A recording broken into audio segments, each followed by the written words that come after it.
This course is really a survey of what we call nerd culture or gaming culture, and it's really interested in understanding what are the limitations as well as the potential of modern play forms. How do we help people in this space flourish, as well as how do we translate the gospel into their own unique tongues and tribes in those areas?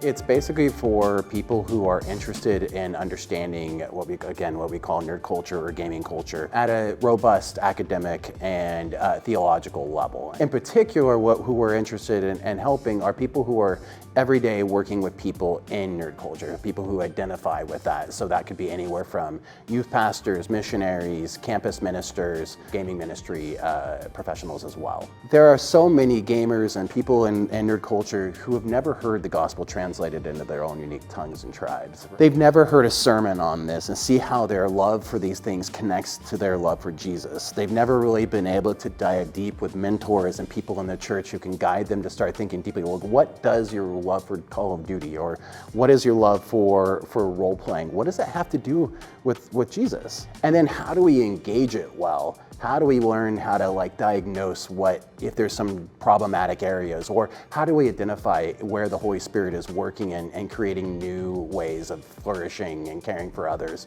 This course can also help us start to begin to think about how do we create new wineskins that doesn't reject or doesn't, mock or just kind of forget about the good and the true and the beautiful things that past generations and past, Christians have bequeathed to us and that we owe a tremendous debt for. But how are we also bringing in Gen Z and Gen Alpha and millennials in a way that really honors them because they have so much to offer?